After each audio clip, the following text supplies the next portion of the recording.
Hello, everyone. Good afternoon. Thank you for joining us today. Again, my name is Robin Brewer. I will be co-presenting work today with my colleague, Nicole Ellison. Just a note, we are going to be presenting research done over a 2-year period on supporting people with vision impairments in automated vehicles. And the findings we are presenting have been published as 3 separate papers. So first, I'm going to present findings from 2 of the papers, and then Nicole will wrap up presenting findings from 1 of the papers. So I will attempt to monitor the Q&A, but it will only be for any clarifying questions throughout the presentation. We ask that you hold off on any other questions until the end of today's talk. And I'm not sure if I can also see the ones from YouTube using the Q&A function, but I will try. At the very least, we will have questions at the end of today's talk. Robin, I'm monitoring the YouTube. So oh, you are? Okay, yep.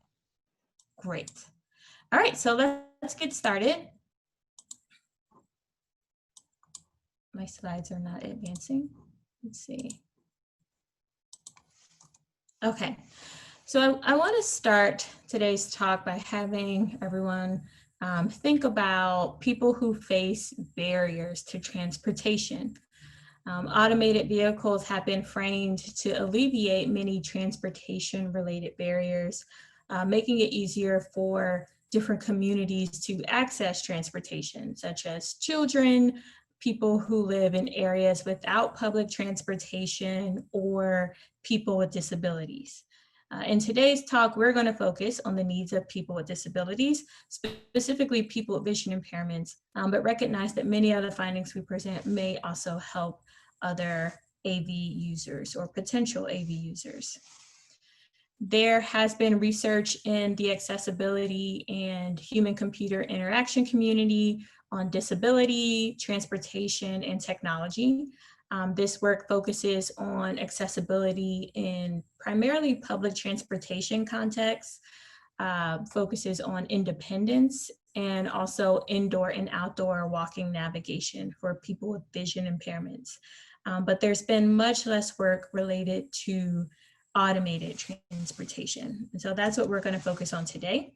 A director at the National Federation of the Blind describes excitement around the potential of AVs for people with vision impairments, saying that while blind people get around by using mass transit and other things, we don't have the flexibility the autonomous vehicles will present. And this quote is somewhat distinguishing between public transportation, mass transit, and other modes of transportation, more direct modes of transportation, saying essentially that public transportation is less flexible. You're forced to rely or depend on someone else to get you from point A to point B, whereas AVs promote independence, flexibility, and mobility. We're seeing this even more so now during COVID-19, where many public transportation options have had modified routes, decreased schedules, decreased fleets, or have even ceased operating altogether. And so motivated by the potential of AVs, we centered our work on this grant towards investigating how AVs can support people with vision impairments. To note, we are defining people with vision impairments as those with non-corrective vision loss. So that includes blindness and people with low vision. We are not referring to anyone whose vision can be corrected by any type of lens, such as contact lenses or glasses. So this research builds upon a project that was started by the National Federation of the Blind, who launched the Blind Driver Challenge with the goal of building an AV for a blind person, to independently drive a car. This was successfully accomplished in 2009 when Mark Riccobono, president of the National Federation of the Blind, and who's shown in this photo, drove this Ford SUV around the Daytona racetrack. Since then, there hasn't been too much traction on AVs for people with vision impairments, but companies like Volkswagen, Toyota, and Ford are starting to build design requirements for accessible automated transportation, which makes this research timely. Designing for people with vision impairments is typically an afterthought and is only done after popular with quote unquote non-disabled people. In this work, we're thinking about accessibility before AVs are mainstream, making it more likely for these vehicles to be accessible early in the adoption process. Therefore, our primary goal was to continue this momentum on AV research and renew attention to understanding AV design and use for people with disabilities, specifically for people with vision impairments. So this presentation is split into two parts. In the first part, we describe findings from focus groups with people with vision impairments to understand and address some of the barriers to automated transportation. And in the second part, we look at transportation experiences that are similar to that of an AV, where we interview people with vision impairments that have experience as ride-sharing passengers, and also interview ride-sharing drivers who have experience driving people with disabilities. So first, we will look at designing for barriers of automated transportation. This slide shows an image of a driverless shuttle that was in operation at University of Michigan a couple of years ago, where people could take the shuttle essentially from one part of campus to the other. And I was very excited to take this shuttle. I took a ride in it back, I think in 2018, and instantly noticed upon entering that there was an operator who used an Xbox-like, or maybe it was an actual Xbox controller, to have some control over the vehicle. So when thinking about designing to address barriers to automated transportation, we know that one major barrier is control.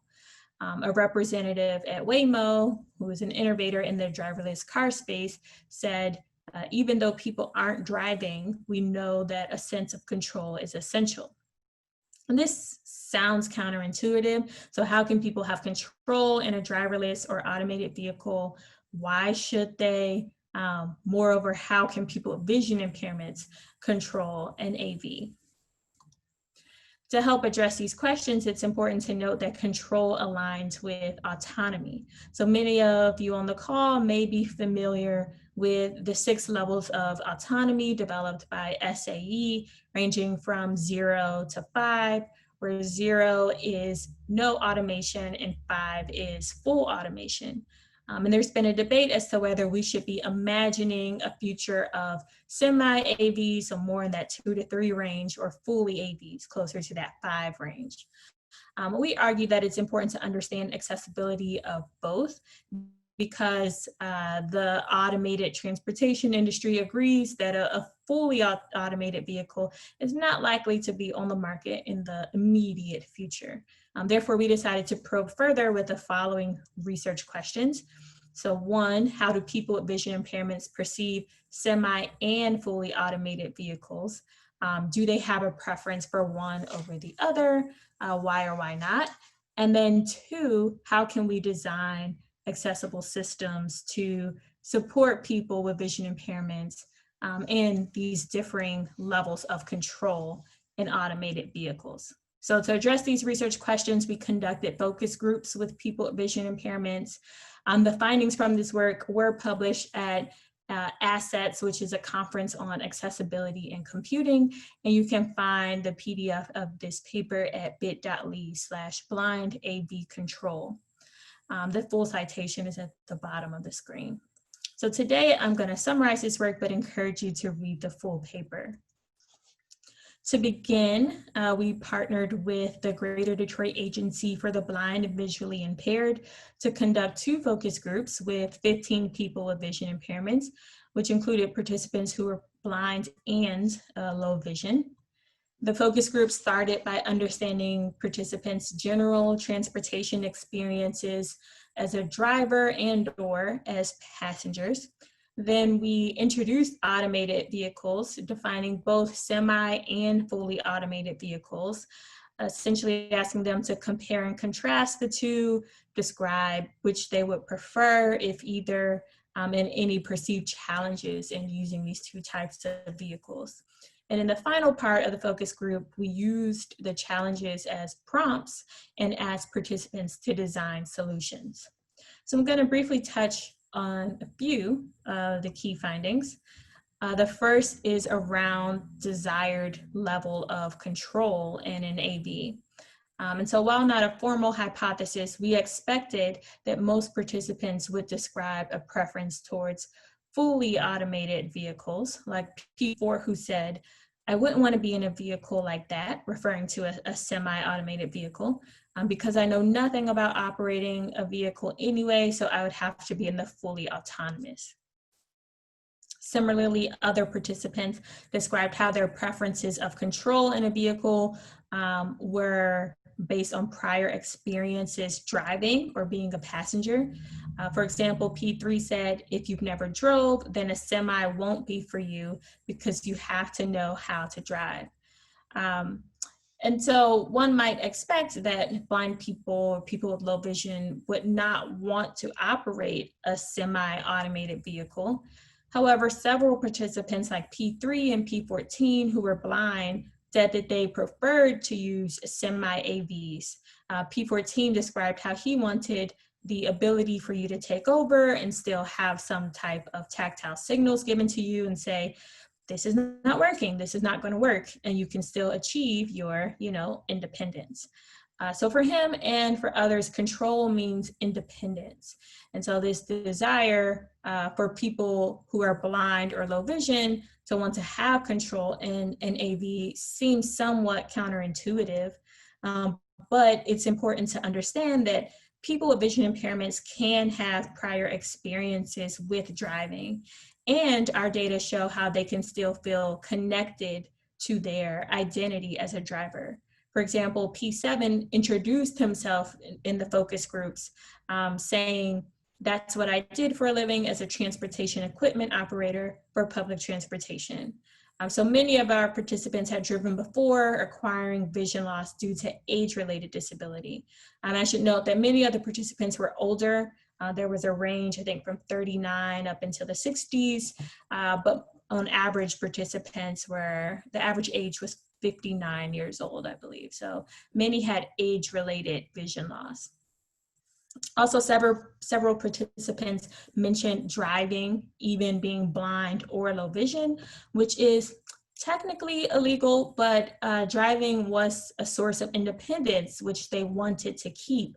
For example, P7 also said, "I warm the car up for my wife every day. I start it up and pull it out the garage. So it takes a skill to do that." And so this last part also shows that there's some pride in not just owning or being in a vehicle, but also being able to drive or be part of the process of operating a vehicle. I see some questions in chat, but it's not showing up anymore. So hopefully those questions can be saved until the end. So there's this desire from people with vision impairments to want to operate a vehicle, but how can someone with a vision impairment be expected to control an automated vehicle in practice? So in the second half of the focus group, we talked about challenges to people with vision impairments using AVs. Participants were primarily concerned about control. So what happens if the vehicle malfunctions or misinterprets their actions? Participants expressed how these concerns negatively affected their levels of trust and anxiety, which are similar to many of the concerns that sighted people have around automated transportation. But what we wanted to do was to try to understand what could be solutions to help address some of these barriers. So we asked participants to design solutions and prototype solutions to these challenges that they identified around control. So the design component of the focus groups confirmed common design approaches for voice and tactile systems in automated vehicles. 3 of the participants described solutions that were directly inspired by existing assistive technologies, including refreshable braille displays, white canes, and screen readers. So in this quote, P14 describes a situational awareness solution similar to a refreshable braille display, saying, as you're driving with your hands at 10 and 2, you can use your thumbs. You will get some type of tactile feeling of what's going on there. So it'll work kind of like a refreshable braille display that can move up as vehicles are approaching on the left and right. So in this example, the steering wheel is being used to convey information like where other vehicles are in the environment, so that some type of takeover request could be feasible. The image on the screen also shows a tactile solution to navigating unexpected obstacles. And this person designed something that's similar to a white cane that many blind people use to navigate obstacles in their environments, but it would instead be for the vehicle to handle obstacles on the road.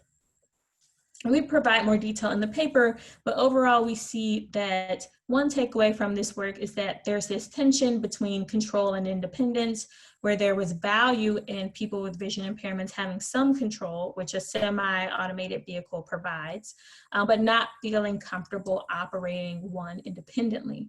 And then the second takeaway is that control, even in a primarily visual environment for people with vision impairments, is a spectrum. So control is not solely driven by the extent of being blind or low vision, right? The extent of one's vision loss, but can also be dependent on factors like prior driving experience and comfort with automated transportation.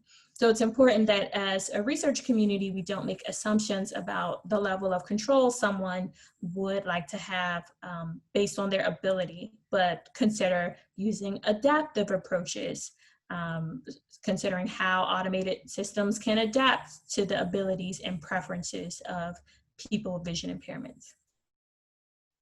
So in this first study, we focused on automated transportation, automated vehicles, yet it's important to understand the accessible transportation ecosystem more broadly, because prior work shows how access to transportation is strongly linked to being able to access resources like education, jobs, medical professionals, healthy food options. So therefore, transportation is not just about going from one place to another, but it is also about social and economic mobility, which is particularly important for people with disabilities who may be unable to drive. So in the second study, we focus on ride sharing, as it is a mode of transportation that people with vision impairments use that is most similar to AVs. And the ride sharing model is also being used to frame models of automated transportation use where people won't own a car. Instead, a vehicle will show up similar to an Uber or a Lyft, will take people where they need to go, and essentially be shared across riders. So we started this study with the following research questions. The first is about the ride-sharing ecosystem and how it works for people with vision impairments, including these sub-questions of which actors are involved, and how, what are the benefits and what are the challenges of ride-sharing. And then the second question is about assistance behavior. So who do people take assistance from, and what is the nature and timing of this assistance? The findings from this work were published at the CHI Conference on Human-Computer Interaction and can be found at bit.ly/blind AV passengers. So to answer these research questions, we interviewed 16 people with vision impairments in the greater Detroit area. During the interview, we asked participants about their experiences with ride-sharing services, challenges they encountered while using them, how they circumvented these challenges, and their perceptions of ride-sharing compared to other forms of transportation. Participants mostly discussed the role of the driver in creating an accessible experience. They also discussed how strong ties like family members or friends supported participants before or during their ride-sharing trips. And they also discussed how technology was used to augment the assistance that was sought from the driver and the strong ties. So first, regarding the role of the driver, participants described how drivers played a critical role in accessing ride-sharing services. So when discussing automated transportation, researchers mostly focus on the trip itself. So how do you get from point A to point B? Yet participants spoke at length about how driver assistance was important when entering and exiting vehicles, essentially this last mile problem. For example, P5 said, well, sometimes they can't always see where you are. They think you can see them and you tell them you can't. Them in this case is referring to the driver.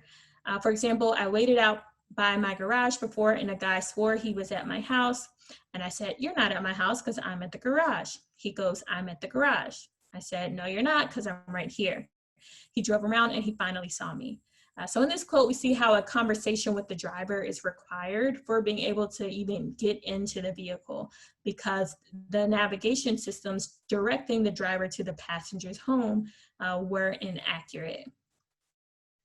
Also, participants described how ride sharing is preferred to other modes of transportation like the bus when traveling to new places. With public transit, one person said, with a completely new location, I have no idea how it works and it's not worth the effort for me to look all that up, and it's potentially unreliable and I could potentially make a mistake. Whereas with ride sharing, participants felt less likely to make mistakes because it's essentially part of the driver's job to get that person to the right place when traveling to familiar and unfamiliar locations. Essentially, participants trusted ride-sharing drivers more than they trusted, say, like bus drivers or taxi drivers even.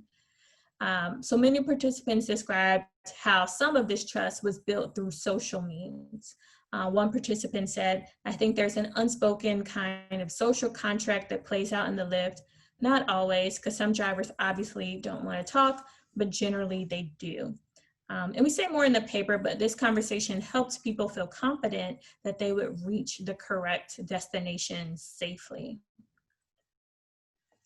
Strong ties, so think of family members and friends, also helped to mediate access. For example, one person said, that's the only way I can get the ride. One of my granddaughters have to text my daughter to do it.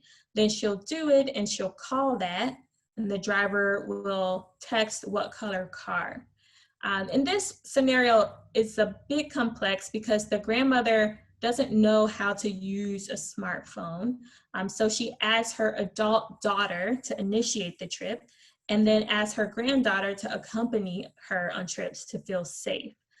And in this quote, the participant is describing how the adult daughter will text the granddaughter the color of the driver's car that will come to pick them up.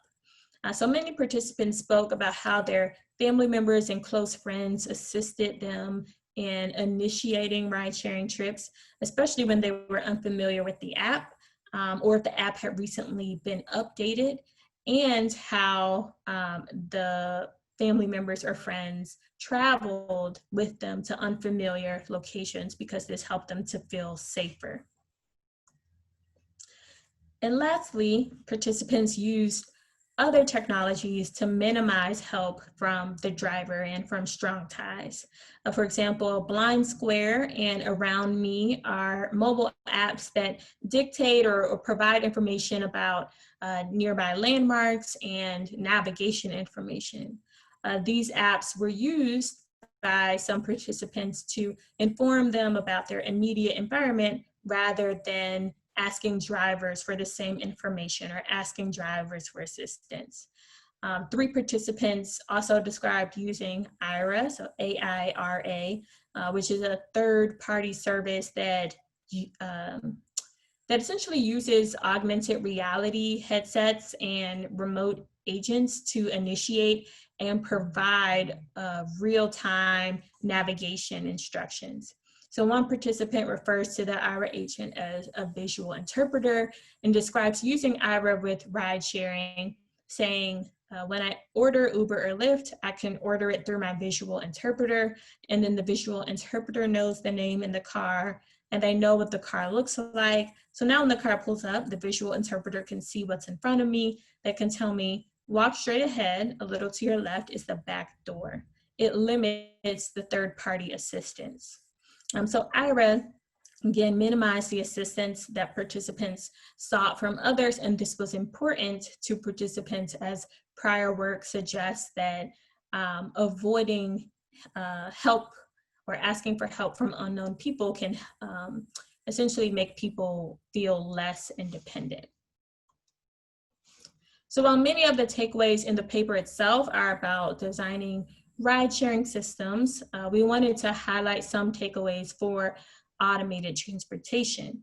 So first, it's important to remember that designing for automated transportation goes beyond the in-vehicle experience. Participants needed support in initiating rides, locating the vehicle, and reaching their intended destination upon leaving the vehicle. So one way to design for this is to consider extending how we think about the automated transportation ecosystem and localize in-person workers who can be positioned to provide rapid assistance either at a neighborhood or at a city level to support this entry and exit work. Second, we all know that trust is a major concern for everyone in an automated vehicle. And participants described how conversation helped people feel a little bit more at ease in a vehicle, and how this interaction with a ride-sharing driver was missing from other forms of transportation, like mass transit. So we encourage designers to consider ways that conversation can happen when someone is in a vehicle alone, for example, through remote agents that can engage people in conversation. And these agents, similar to the IRA quote unquote agents, could also be used to assist with, say, takeover requests or transitions and provide important information during a trip. So next, we're going to move on to the final section of our talk, where we investigate the role of the drivers a bit more. And for that, I am going to stop sharing my screen and turn it over to my colleague, Nicole Ellison. Hi, thanks, Robin. All right, look okay? Yes. Great, okay. So thanks. I'm going to be talking about the third paper that Robin mentioned.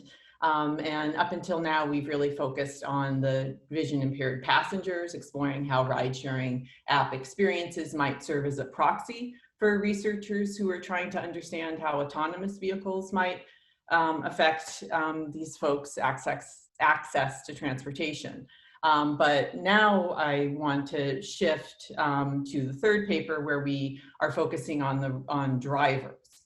And essentially, our thinking is that if we look at what drivers are doing, this might help us design better experiences in a situation where there is no driver, right? So, so thinking about what drivers do. And obviously drivers help get people from A to B, but they do a lot of other things before A and after B. And these are the things that are presumably going to be more difficult to automate. And that's the focus of the talk today.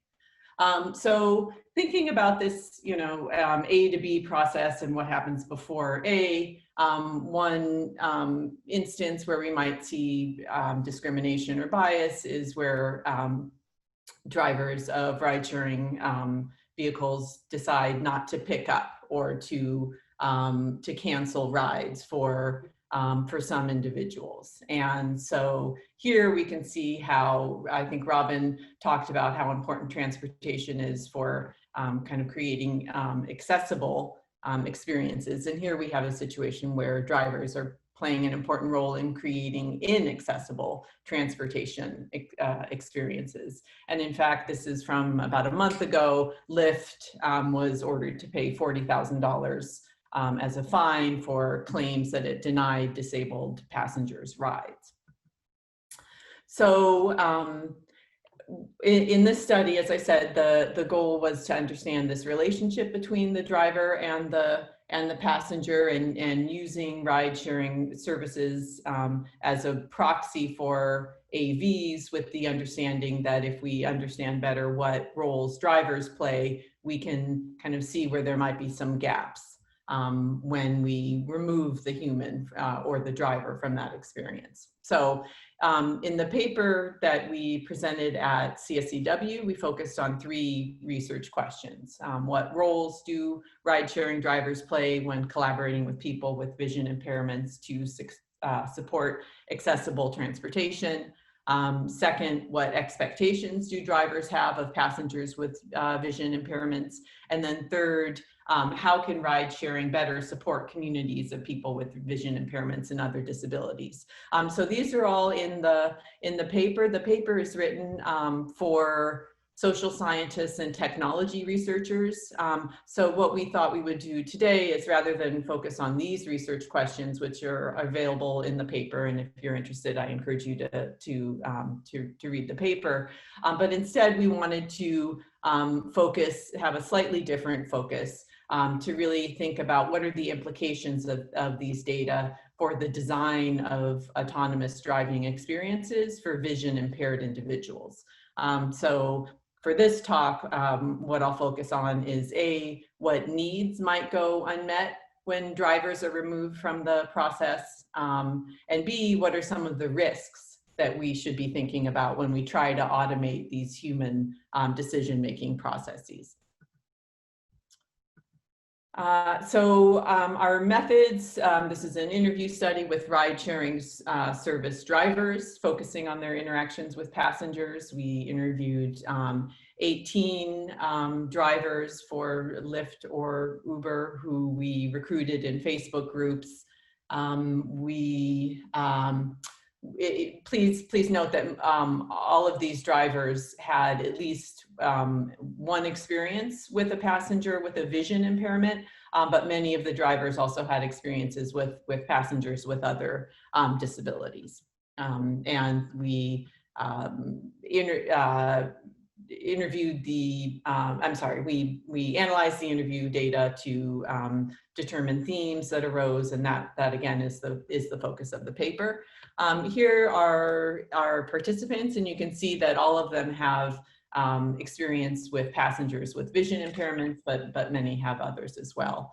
And the ages ranged from 35 to 81. The median was 50. Thank you. Oh, you can't give me the best. I think, okay.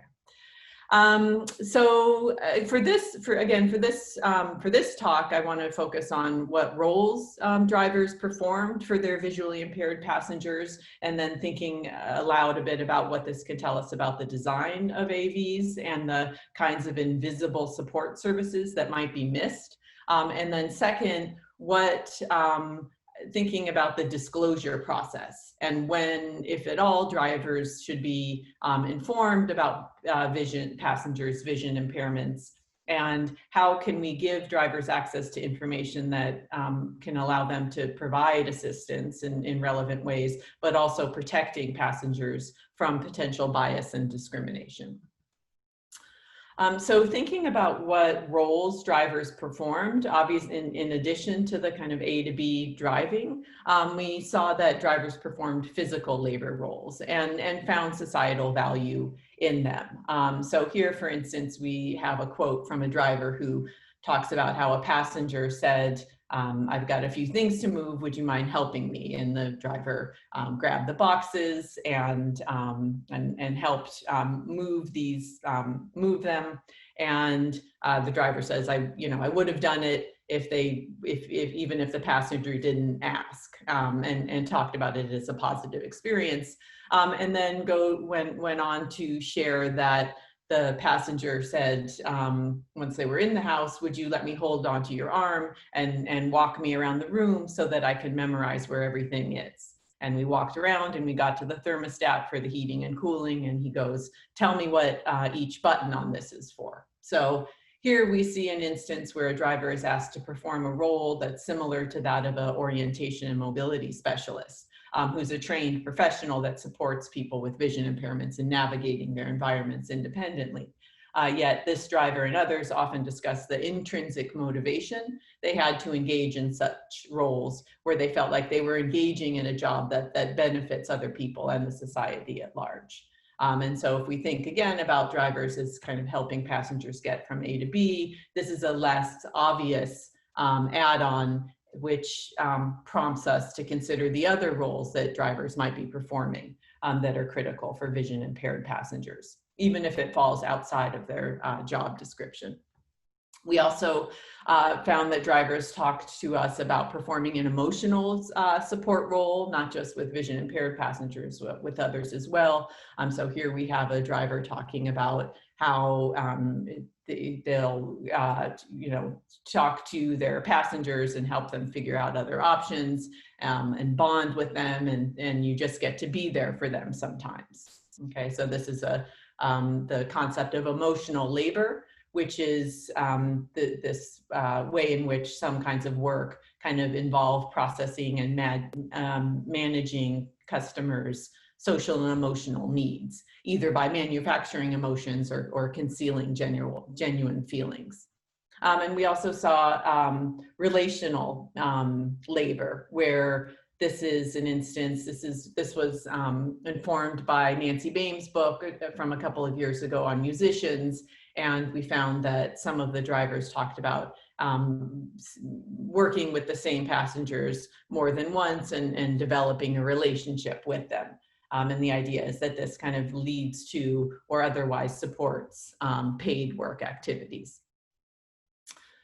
Second, we also considered this looking at the information disclosure process and thinking about when in the process, if at all, drivers should be informed about the nature of their passengers' vision impairments.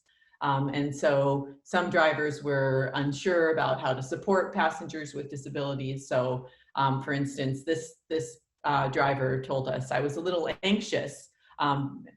This is in relation to this experience with a vision impaired passenger. I was a little anxious because I really didn't know what to do. It was more of a lack of experience more than anything else. It wasn't because I had any kind of angst about someone who's visually impaired in my car. I just didn't want them to feel uncomfortable riding in the car. So here, this driver wanted to know if he was going to be picking up a passenger with a vision impairment so that he could help them feel more comfortable. But drivers also acknowledged that other drivers might use these disclosures inappropriately. And I think I shared the screenshots from some stories and the Lyft. We can think about the Lyft fine as well.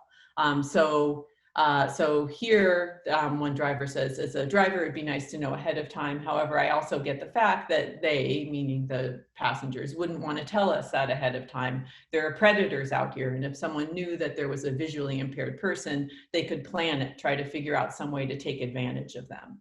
And so another driver told us, he said, well, like with Lyft and Uber, the driver is being paid by time and distance. I have a feeling, I personally wouldn't do it, but I have a feeling that there's people out there that would take a very circuitous route or drive wherever just in order to make more money. So here we see instances where there is a vulnerability that could be exploited by some drivers. And of course, this is a clear violation of ADA, but drivers did acknowledge it as a potential issue. And in fact, admitted in a couple of instances in where they themselves might engage in discriminatory behaviors. So for instance, this driver said, if it's a pit bull or a crazy looking dog, I'll probably skip on that ride and not have that issue. And so in this instance, drivers talked about how if there was a dog that left like a doggy smell in the car, they might anticipate getting a complaint from a future passenger and therefore decide not to pick up that passenger. So then the question becomes, how should this disclosure process be designed for and managed? And in the CSCW paper, we talked about different disclosure designs. But for this talk, we wanted to focus instead on implications for AV design. And so the question then becomes, if we replace the human decision maker, right, the driver who's deciding whether to pick up a particular passenger or not, if we replace that human with an algorithm, does this problem go away, right? Which which would be our hope, and the answer I think is no. And so we know from many other contexts, such as employment and legal contexts, that algorithmic logic is not magically bias-free. And in fact, any algorithm that uses social data as training data will embed the same biases as seen in that in the society that produced those data to begin with. And so one example of this is documented in the ProPublica report from a couple of years ago. And it looked at the computer program that predicted the likelihood that any one person convicted of a crime would commit a second crime. And the algorithm made mistakes in ways that mirrored biases in society. And in fact, the formula was particularly likely to falsely flag Black defendants as future criminals, and mislabeled white defendants as more low risk. And so in the case of AVs, we can imagine that if you have an algorithm determining who gets picked up and when, that if this algorithm is optimized for efficiency, we might see that visually impaired passengers might be deprioritized. And in fact, I also want to emphasize that this is a scenario that might happen whether or not the actual impairment is disclosed. And so somewhat counterintuitively, removing some kinds of data such as disability, status, or race do not really fix this issue, and in some cases make it worse.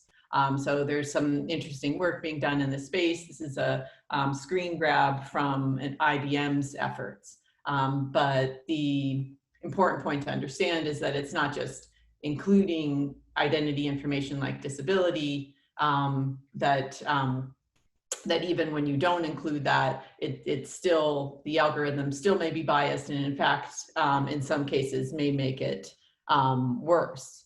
And so this notion of fairness through awareness speaks to the ways in which sometimes you include that information in the data, and then you can assess whether the systematic discrimination is occurring. So in a report, Shari Trewin writes that AI researchers have advocated for fairness through awareness, where membership in a protected group is explicitly known and fairness can be formally defined, tested, and enforced algorithmically. So we are not necessarily proposing any solutions here, but raising this as a complicated and important issue that we hope AV designers will consider. And so to conclude, the two takeaways that I'll leave you with, one is that drivers sometimes do much more than drive. I think this was in the paper that I discussed, as well as in the second paper that Robin shared. And then the question becomes who will perform these emotional, relational, and physical labor tasks if drivers are replaced by AVs. And then the second takeaway being that removing the human may not remove the discriminatory behavior, which prompts us to think about how software for AVs can be designed in such a way that individuals are supported, but biases are not exacerbated, and discrimination isn't enabled. And so we've seen many instances where algorithms are encoded with bias because their training data are biased, or the humans that build them encode their own biases into them. And importantly, as I said, that just removing the identity information from the system doesn't solve this problem, and in some cases may make it worse. And this is a complicated issue, and I think it's important to get it right. And it may mean optimizing on values other than efficiency. So thank you for your attention, and I will turn it over to Robin to conclude. Great, thanks, Nicole. So just to summarize, in both parts of today's talk, we emphasize how designing more inclusive, more accessible, automated experiences is not solely about just the transportation part, right? Just getting one person to one place to another, but there are many social components. So in the first part of the presentation, we focused on perceptions of automated vehicles, from people with vision impairments, and findings that show this tension between control and independence, where not all people with vision impairments were comfortable with semi-AVs and being responsible for some control. But similarly, not everyone was comfortable with fully AVs and being unable to control a vehicle. So this shows how control preferences are a spectrum among people with vision impairments and likely others with and quote unquote without disabilities. So how can we rethink control as a spectrum and whether it should be a choice? And I think Nicole did a great job at summarizing the second part of the presentation, where we study a model of transportation similar to AV's ride sharing. So we see that with interviews with both passengers and drivers, the driver role is still critical, and that bias may still be a concern even without human drivers making decisions. And so for that, I would like to acknowledge, before we end, acknowledge two students whose work was fundamental to this research. So PhD student in the School of Information, Vaishnav Kamaswaran, and an MS alum in the School of Information, Amy Austin. And we would also like to thank CCAT for funding this work and take any questions. How should we handle questions, either Calvin or Henry? I've started to address some of them in the chat. Yeah, I see a few questions on either on the chat box or the Q&As, and so I can read some questions for you, and you can answer from there, if that's okay. Sounds good. One of the early questions, I think there's a question on, I'm working on the, this is initial navigation based system for blind people. According to you, how good initial navigation is for pedestrians? So I might have, I don't know if the comment, my internet had dropped earlier, but I typed a comment saying that I'm not super familiar with the quality of those systems, and so happy to chat more offline. I think in general, a lot is unknown around AV use, particularly for people with disabilities, just because of policy reasons. Particularly people with vision impairments don't hold a driver's license, and so they're unable to test out a lot of these vehicles on the road and a lot of these systems in practice. So it makes it a little bit harder, which is why we were looking more in that last part of the talk towards ride sharing, which we kind of see as this proxy to understanding AV use or independent vehicle use from point A to point B that's different from public transportation. But happy to, if whoever asked that question would like to chat offline, happy to answer more via email. All right. There's another question related with this. Did your research and focus group explore any security related concerns for visually impaired riders for AVs? Did they feel that the attendance will always be needed, or does continuous monitoring via remote CCTV will be sufficient to make these vulnerable riders feel secure? That's a great question. So directly within the focus groups, people did not mention security related concerns in a vehicle.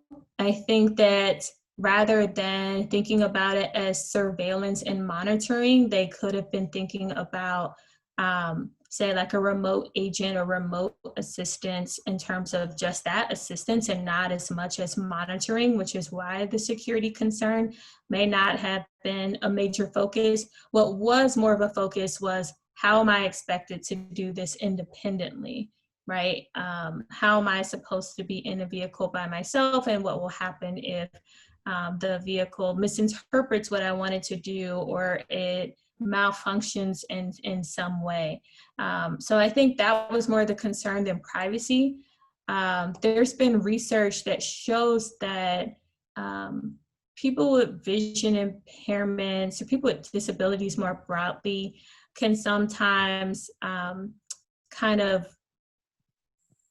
I don't want to say sacrifice, but somewhat sacrifice privacy and security for being able to use a tool or use a technology if it's going to improve their lives in some way. And so if it turns out that automated transportation does significantly improve their independence, does significantly improve their mobility, there might be some trade-offs that people are more willing to make regarding privacy and security. I think what's important is that if there were some type of remote agent or some camera inside of a vehicle for everyone, that data is not being used for purposes outside of that immediate trip, which would ease everyone's concerns around security in automated transportation.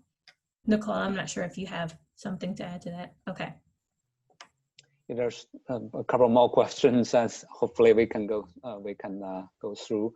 One key challenge is for BVI, blind visually impaired autonomous vehicle passengers. Not discussed here is user interface for both system and navigational control, which is currently dominated by inaccessible touch screen interfaces.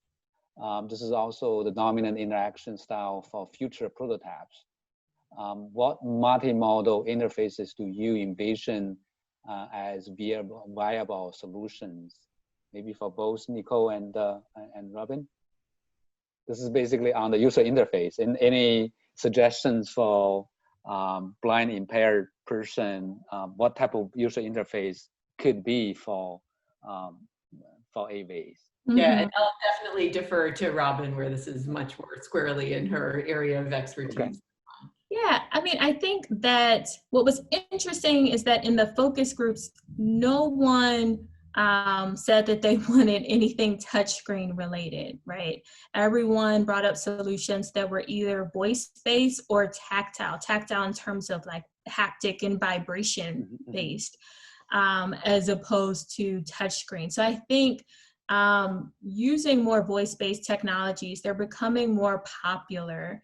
How can someone speak to their vehicle and have that vehicle understand the intent behind that, whether that is saying something like turn on the air conditioning, or if that is, tell me what's around me, what other vehicles are around me, what other landmarks are around me. So I think we can really leverage voice-based technologies. And that's an area that my prior work with aging has focused on. How can we design better voice-based tools to support older adults? And I think it applies very, very much so here with people with vision impairments, blind, low vision, because they're using a lot of voice-based technologies. Even those who use touchscreen interfaces likely use some form of mobile screen reader or a desktop screen reader, which is completely voice-based. So I think voice has a lot of potential here, but then also we can think about tactile and vibration, similar to the example that one participant raised with the refreshable braille display. So how can we have some type of refreshable tactile display that can help people better understand both their within vehicle and outside of vehicle environments while in an AV? Great. I think there's another very interesting question I want to ask, although we are a little bit, behind.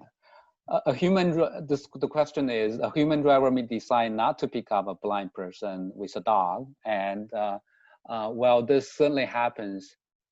This person has some experience on that, and this decision violates both one, the law, and second, the policy of Uber and Lyft. Although there may be implicit bias in the software design, wouldn't this specific issue be eliminated by an algorithm used by an AI driver, which would presumably be better tied to existing legislation? And there's also a question sort of related to this, is are you aware of any work demonstrating bias in vision algorithms, either detection, classification, especially against people with disabilities. Nicole, did you have something to that first question? For the first one, I think probably that is the case, that particular instance of the dog, that would be an instance where we might expect that the AI would be less discriminatory than a driver. I think there's other instances where that wouldn't be the case, but in the examples with the dog, that in fact might be better off with a particular piece of software that encodes the law into the logic there. But Right. Robin, And I was thinking also, I know Nicole and I, we were chatting, I think it was last week or maybe 2 weeks ago, about some of these examples. And one that we had talked about was around, wait time. So if you've taken an Uber or Lyft, you have, I think it might be 5 minutes now to get to a vehicle, and then the vehicle will leave, right?